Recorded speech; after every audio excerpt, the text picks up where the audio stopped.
नमस्कार दोस्तों, हम पढ़ रहे हैं जैनेन्द्र कुमार द्वारा लिखा हुआ उपन्यास सुनीता। कल हमने इसका 9वां अध्याय पढ़ लिया था, तो आज इसका 10वां अध्याय पढ़ते हैं। जीवन के दो ढंग हैं, एक तो ये कि बहुत सोचते विचारते हुए चला जाए, दूसरे ये कि अपने सहज भाव से चलते जाया जाए, सोच विचार की पोटली कम से कम बांधकर अपने पास रखी जाए। अंग्रेजी का एक शब्द है सेल्फ कॉन्शियस। अपने संबंध में जब हमारी चेतना हमारे भीतर रमी हुई समाई हुई नहीं रहती, पृथक पिंड की भांति कॉम्प्लेक्स गांठ सी बनी भीतर अनसमाई सी छलकती उछलती रहती है, तब आदमी को चैन नहीं पड़ता। मनुष्य नामक सबुद्धि प्राणी में सोच विचार का सिलसिला तो यों किस क्षण टूटता है, वह तो चलता ही रहता है, किंतु उस सोच विचार में मनुष्य का अहम बहुत मिला रहे तो गड़बड़ी होती है। उसी को कहते हैं सेल्फ कॉन्शियस। इस स्थिति में मनुष्य के व्यवहार का सरल भाव नष्ट हो जाता है। अत्यंत सोच विचार के भार को ऊपर लेकर जीवन चलाने की नीति में यह खतरा है ही। जीवन व्यापार की जो दूसरी पद्धति है, अर्थात सहज भाव से रहना, सोच विचार के साथ अपनी खातिर ममत्व न रखना और उससे परिग्रह के प्रति असंलग्न चले चलना, हमें तो वो प्रिय लगती है। ये वैसी भारी भी नहीं है। सुनीता सीधी स्टडी रूम में ही चलती चली आई। विशेष सोच विचार के लिए उसने अपने तई पृथक फुर्सत नहीं निकाली। हरिप्रसन्न कुछ न पा रहा था, अपने को लेकर झमेले को ही सुलझाने के यल में उलझ रहा था। दृष्टि चित्र में गड़ी थी, फिर भी उस चित्र के भाव तो क्या रूप तर्क को वो नहीं देख रही थी, ऐसी दूरस्थ वो दृष्टि थी। मुझे देर तो बहुत नहीं हुई, मैं समझती हूं। ये सुना तब मानो हरिप्रसन्न जागा। हमने हरिप्रसन्न और सुनीता नाम दिए हैं। वे नाम झूठ नहीं हैं, पर नाम ही हैं। सुनीता स्त्री है, हरिप्रसन्न पुरुष हैं। उन नामों के बहुत नीचे जाकर उन दोनों में एक केवल स्त्री रह जाती है, दूसरा पुरुष रह जाता है। अपने चलन व्यवहार में चलने वाले नाते, रिश्ते और नाम धाम असत्य वस्तु नहीं हैं, पर प्राणी के प्राणों में बहुत गहरे जाकर मानो वे सब कुछ ऊपर सतह पर ही छूट जाते हैं। तब कहना होता है, अरे अमुक तो स्त्री ही निकली। देखो ना, हम उसको ऐसा सज्जन अथवा दुर्जन समझते थे, वो तो हम तुम जैसे ही निकला। नाना संज्ञाओं, विशेषणों और विविध सर्वनामों के सहारे जो मनुष्य जाति अपना काम चलाती हुई जी रही है, प्रथमतः वो द्विविध है, स्त्री और पुरुष। कुटुंब परिवार पीछे आते हैं, नाते रिश्ते, नाम गोत्र, मत पंथ वर्ण संप्रदाय सब पीछे आते हैं। ये हमको भूलना नहीं है कि जो सुनीता है वो सुनीता ही है और हरिप्रसन्न हरिप्रसन्न है। पर यह भी नहीं भूलना है कि सुनीता नाम के तले संगृहीत व्यक्तित्व के भीतर वो मात्र और प्रकृत स्त्री है। उसी भांति दूसरा भी अपने नाम की अभिधा ओढ़कर बस पुरुष है। हम कहते हैं पति और पत्नी, प्रेमी और प्रेयसी, माता और पुत्र, बहन और भाई। वह ठीक है, वे तो स्त्री पुरुष के मध्य परस्पर योगायोग के मार्ग बने नाना संबंधों के लिए हमारे नियोजित नामकरण हैं, किंतु सर्वत्र कुछ बात तो संभाव से व्यापी है। सब जगह स्त्री पुरुष इन दोनों में परस्पर दिखता है, आंशिक समर्पण, आंशिक स्पर्धा।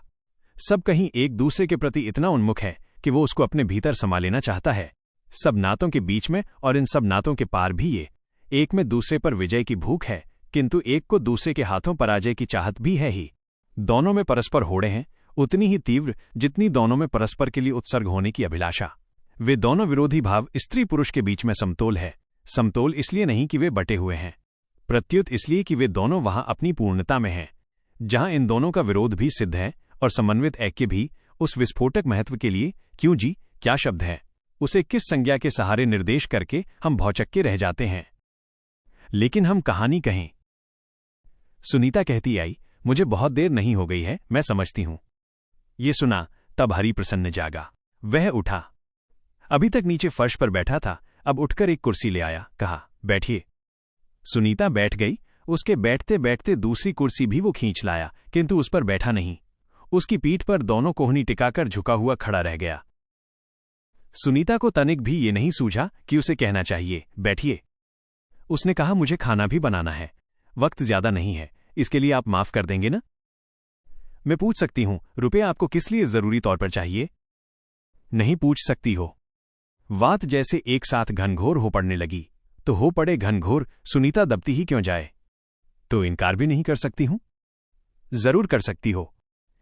तो ये तो समझा ही जा सकता है कि अंधेरे में पैसा फेंकना किसी को अच्छा नहीं लगता है।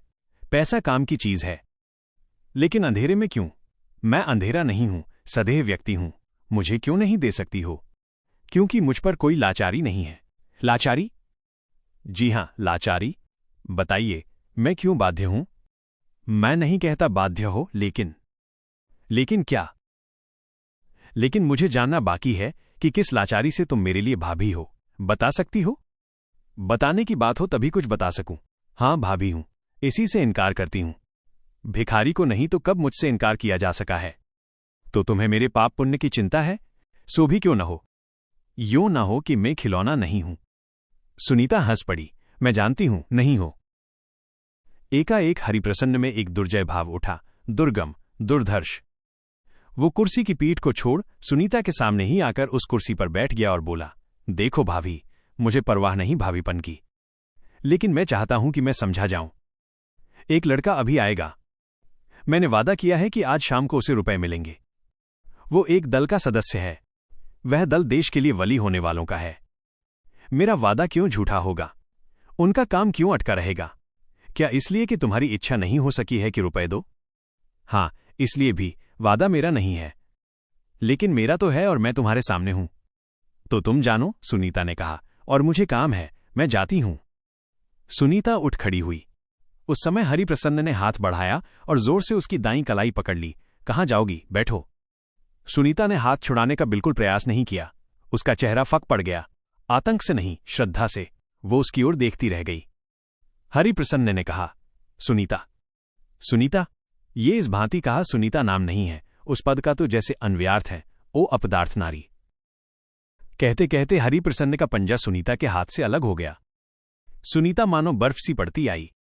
उसने हरि की आंखों में भरपूर देखकर कहा, हरिप्रसन्न, क्या है? हरिप्रसन्न का तनाव इस अधिकार स्वर के आगे क्या ह्रस्व हो पड़ेगा। कहा, तुम अपने प्रति अन्याय नहीं करोगी भाभी, तुम कठिन नहीं होगी। कठिन तुम्हें नहीं होने दिया जाएगा। कठिन होने के लिए तुम भाभी नहीं हो। 100 रुपए तुम ऐसे दोगी जैसे अपने हाथ की रोटी दे देती हो। मुझे क्या पाना, ये देखना, ये समझना सही होगा कि 100 रुपए तुम्हारे हाथ से नहीं छूटते।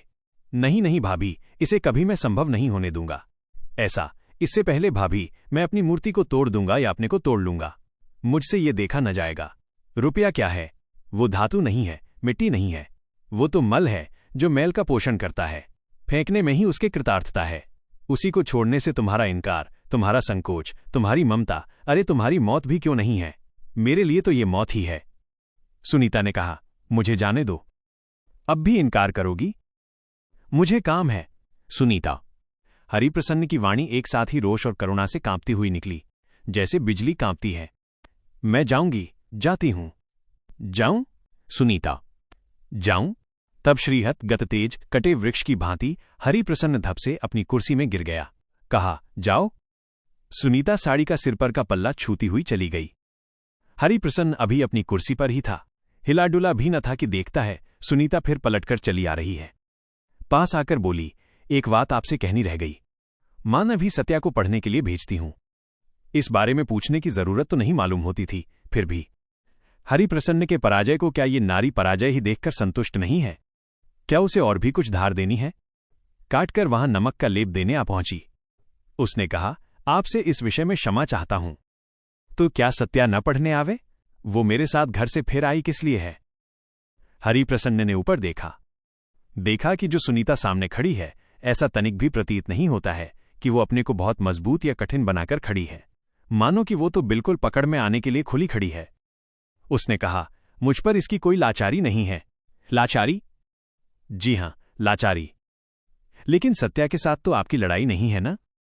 जी नहीं, आप मुझे माफ कीजिए। सुनीता चल खड़ी हुई, कहती गई, सत्या अभी आ रही है, आप उससे कह सुन लीजिएगा। हरिप्रसन्न सुनता हुआ बैठा रह गया। ये नारी अपनी बात कहती हुई और औरों की बात अनसुनी करती हुई चली जाएगी, ऐसी ये कौन है? सच, कौन है? सुनीता चौके में पहुंची, किंतु यहां एक चोरी की बात कहनी होगी। जब सुनीता स्टडी रूम में हरिप्रसन्न से बात करने आई थी, उसके कुछ देर बाद सत्या को मालूम हुआ कि खाने के बारे में जीजी से कुछ बात जरूरी तौर पर अभी पूछ लेने लायक उठाई है। पहले तो वो उसे जैसे दावे रही, लेकिन जब जीजी लौटकर आने वाली ही नहीं दिखी, तब सत्या बेचारी मानो लाचार ही होती चली गई। उस समय वो खिंची खिंची उस स्टडी रूम के दरवाजे तक चली आई। यहां तक चली आयो तब यहीं तक रह गई। राम राम, अंदर कैसे जाई? सो यहीं खड़ी खड़ी उन दोनों की बातें सुनती रह गई। क्या उन बातों का वो एक शब्द भी सुनना चाहती है? लेकिन जब उनके अंश अपभ्रंश अपने आप उसके कानों में पहुंचने लगे, तब वो वहां ऐसे खड़ी रह गई जैसे गड़ गई हो। मालूम हुआ कि उन बातों का तो स्वर तीव्र होता जा रहा है, जब हरिप्रसन्न का स्वर एक ही साथ चढ़ उठा और सुनाई दिया, ठहरो, कहाँ जाती हो? तब सत्या चिल्लाई, बाबा रे, और भागकर चौके में चली गई। हमने कहा चिल्लाई तो अवश्य, पर आवाज कलेजे जैसे कंठ तक भर आकर भी बाहर नहीं निकली। अवरुद्ध भीतर ही भीतर वो चिल्लाहट ऊधम मचाती डोलती रह गई। तब उसे मन में लिए आकर मत्या अपने रसोई के काम में लग गई। सुनीता ने रसोई में पहुंचकर कहा, तब से ये कर धर कर रखा है? आग यूं ही जा रही है, साग ही छोंक देती, नहीं तो। वाह, अभी भी नहीं तराशा गया है। ऐसी करती क्या रही? सुनीता भला कहीं इस लड़की से रुष्ट थी? इस लड़की के प्रति जो घनिष्ठ प्रसन्नता उसके मन में थी वही उस उलाहने में प्रकट हो रही थी। सत्या ने कहा, मैं कर तो रही हूं। जरूर कर रही हो। अच्छा उठो, लाओ चाकू दरांत, मैं सब किए देती हूं। ये कहकर सुनीता ने एक ओर से साग को थाली में ले लिया, चाकू दरांत भी खोजकर पा लिया और बैठकर काम करने लगी। कहा, सत्या, तू अपने पढ़ने की किताबें तो साथ लाई है ना? एक लाई हूं। एक ही सही, इन्हें छोड़, किताब लेकर जा। अभी तो वो खाली हैं, पढ़ा देंगे। सत्या के मन में हुआ, नहीं नहीं, लेकिन वो एकाएक कुछ भी बोली नहीं। सुनीता ने कहा, उठती क्यों नहीं है सत्या? सत्या क्या ये कहे कि वो सब कुछ जानती है और वो नहीं पढ़ेगी? वो क्या कहे? क्या ये कहे कि वो जानती है कि ये पढ़ना नहीं है, बली होना है? सो उसने कुछ भी नहीं कहा, चुप ही बैठी रही। सत्या, मैं क्या कह रही हूं, सुनती नहीं? सत्या चुपचाप उठी और चली गई। कमरे में पहुंचकर उसने एक किताब ली और एक झपट में उसके बीच में से कोई 8-10 पन्ने फाड़कर फेंक दिए। फिर उस किताब को लेकर वो चुपचाप स्टडी रूम की तरफ चली गई। सत्या चलती ही गई, किंतु बिल्कुल पास पहुंच गई तब भी हरिप्रसन्न को सुध न हुई। वो सोच में ही डूबा रहा। सत्या ने धीमे से कहा, मुझे जीजी ने। कान में ये पड़ा तब वह चौंका, जैसे इस दुर्घटना के लिए सर्वथा अनुद्यत हो। वो घबराकर उठ खड़ा हुआ। हाँ, आइए आइए, उसने जल्दी में कहा। उसे सूझ न रहा था कि वो इस समय क्या करे। सत्या ने उसी बंधे स्वर में कहा, पढ़ने के लिए भेजा है। हरिप्रसन्न जल्दी जल्दी हाथ की उंगलियां मलने लगा। जी हां, बैठिए। पढ़ने के लिए? माए, बैठिए। सत्या मूर्ति सरीखी ही कुर्सी पर बैठ गई। यह हरिप्रसन्न के प्रति सरासर अन्याय है, छल है। छल। उस पर यह क्या विडंबना ला डाली गई है, जबकि उसके लिए वो तनिक भी तैयार नहीं है। वो नहीं समझ पा रहा है कि इस परिस्थिति को कैसे निभाना होगा। अरे ये उस नारी की कैसी व्यूह रचना है जो अपने को भाभी कहती है। जी, मुझे पढ़ने के लिए भेजा गया है। जी हां, बैठिए बैठिए। आप मुझे 5-7 मिनट का वक्त दे सकेंगी? मैं जाऊं? जी नहीं, बैठिए। मानव शरीथी। सत्या को मालूम हो रहा है परिस्थिति ऐसी नहीं है कि वह तनिक भी अपने को बलि पदार्थ मान सके। वो तो सहज ही इस परिस्थिति की मालकिन भी हो सकती है। ये हरिप्रसन्न नाम का व्यक्ति तो उस स्थिति को संभाल सकेगा नहीं, वो चाहे तो उसे संभाल सकती है। क्या यही व्यक्ति था जिसकी उसे आशंका होती थी? ये तो कैसा निरुपद्रव बेचारा भटका सा प्राणी है। इस व्यक्ति को क्यों दुर्लभ हो रहा है कि स्वस्थ रहे, वैसा खोया सा क्यों हो पड़ा है? सत्या ने कहा, अभी आप नहीं पढ़ा सकेंगे? मैं फिर आऊं? जी हां, फिर कभी आइए तो ठीक है, लेकिन ये तो भूल है। पढ़ा सकता हूं मैं, क्या की पढ़ा सकता हूं? सत्या भी जो अभी कठिनता से ही नारी है, अभी तो जिसे कन्या ही कहें, वो भी पुरुष की इस बेचारगी पर सुलभ जय की ओर बढ़े बिना जैसे न रह सकी। और क्या वो ये भी नहीं जानती है कि जीजी अभी ही यहां होकर गई हैं? सत्या ने कहा, तो कब आऊं? कब? लेकिन पढ़ने के लिए आएंगी? ये मुश्किल है। आप कह दीजिए तो नहीं आऊंगी। इतनी बातचीत के बाद हरिप्रसन्न काफी अनुद्विग्न हो गया। उसने कुर्सी पर बैठकर कहा, अच्छा, किताब तो जरा दीजिएगा, देखूं मैं कितना जानता हूं। हरिप्रसन्न के अनायास बढ़े हुए हाथ में सत्या ने पुस्तक दे दी। उसे तब अनुभव हुआ कि ये उसने क्या किया कि पुस्तक के पन्ने फाड़ दिए। ये तो एकदम निरर्थक बात उसने की। इस व्यक्ति से बचने के लिए फटी पुस्तक की ओट बनाने की क्या जरूरत है? ये तो यों ही नख दंत विहीन मनुज है। पुस्तक बिल्कुल फटी हुई है। खैर, इसे मेरे पास छोड़ जाइएगा, मैं देखकर कहूंगा कि मैं किस लायक हूं। कब तक देख लेंगे? हरिप्रसन्न मानो अपनी इच्छा के विपरीत घिरता चला आ रहा है। कब देख लूंगा? सोचता हूं जल्दी ही देख लूंगा। कल मुझे शाम को फिर आना होगा, तब तक देख लें तो अच्छा है। हां, तब तक देख लूंगा। पढ़ाई की बात अब समाप्त हो गई, लेकिन सत्या के मन में और भी बात बची है। इससे वो वहां बैठी ही है, चली नहीं गई। उसने चौके में एक कटोरे में छोटी छोटी 3-4 रोटियां ढकी हुई रखी देखी हैं। वे रोटी बिल्कुल सुघर और बिल्कुल पतली पतली थी। उसे कुतूहल हुआ है कि उन एहतियात से रखी हुई रोटियों को बनाने या रखने वाला क्या यही आदमी है? तब तो बड़ा विचित्र आदमी है। इसलिए बैठी है कि इस बात को पाने की भी कोई युक्ति निकाले। तब बातें होने लगीं। आप पढ़ती हैं? 2nd ईयर में? मैं कहां रहता हूं? इसका क्या ठिकाना है? ठिकाना अब तक कोई नहीं बना है, बनाना चाहिए। सो क्यों? सब ठीक ही है, किस्मत बड़ी चीज है, उसके खिलाफ लड़ना व्यर्थ है। हाँ, मैं बहुत से काम जानता हूं, रोटी भी महीनों तक बनाई है, आदि आदि परस्पर परिचय की बातें उनमें होती जाने लगी। एक पर एक बात ऐसे सहज भाव से उनमें आकर चली जाने लगी, मानो परस्पर सशंक रहने की आवश्यकता कभी इनके बीच संभव ही न होनी चाहिए थी। इतने में आ पहुंचा श्रीकांत। उसकी मुद्रा विमल किंतु गंभीर थी। यहां हरिप्रसन्न के समक्ष सत्या को देखकर उसका गांभीर्य सहसा लोप हो गया। उसने कहा, वेल डन हरि, कहो, इसका पढ़ना देखा। श्रीकांत के आते ही सहसा सत्या कुर्सी से उछल सी पड़ी और उठकर चलने को हो गई। श्रीकांत ने उसके कंधे पर हाथ रखकर कहा, ऐसे ही पढ़ने आती रही तो तुम्हारा फर्स्ट क्लास कौन रोक सकता है? कहाँ जाती हो? बैठो। सत्या बोली भी नहीं, बैठी भी नहीं, चली ही गई। सत्या के चले जाने के बाद श्रीकांत और हरिप्रसन्न एक दूसरे के प्रति मूक भाव से देखते रह गए, मानो दोनों के बीच प्रस्तुत सामान्य विषय की भांति जो सत्या थी वो नहीं है। तब दोनों नहीं जानते कि क्या हो, सो दोनों चुप ही रहे। यह त्रासदायक होने लगा। थोड़ी देर में श्रीकांत ने कहा, मैं अभी आता हूं, और ये कहकर चला गया। उसने इस बीच क्या किया? यही किया कि कुछ भी नहीं किया है। सब सोच विचार तोड़कर वो निरा छुटा हुआ, मुक्त, बस अपने ही आप में कुछ देर रह लिया है। गाड़ी में गया और शहर के बाहर के पार्क में पहुंचकर वहां एकांत में दूब के बिछौने पर स्वयं बिछ गया। ऐसे बिछ गया जैसे ओस बिछ जाती है। गाड़ी वाले को कह दिया वो जाए। आधे घंटे तक आसमान में भागते हुए बादलों के टुकड़ों के ऊपर स्थित सलीने चांद को देखता हुआ चित उस घास पर वो भीगी हुई ओस की नाई बिछा ही पड़ा रह गया। उसने अपने को बिल्कुल रोका नहीं। चित्त जिधर बहा बहने दिया, मन जिस खेल से खेला निर्बाध खेलने दिया, बुद्धि जहां उलझी उलझने दी। ये तो स्वयं गति विवल बादलों के ऊपर अवस्थित सुस्थिर चांद की चांदनी में नहाता हुआ, जाल सा बुनती हुई अपनी ही उन भ्रमशील लयमान इच्छा आकांक्षाओं के नीचे स्वयं स्वस्थ मुकुलित उस चांदनी की नाई ही द्युतिमान शीतल आनंद स्वप्न के खंड की भांति पड़ा रहा। यों उन्मुक्त प्राणों की चांदनी में घंटे भर नहाता रहकर उसने अपने को समेटा। अब तक मानो वो अपने को सबके प्रति विकीर्ण करता रहा था।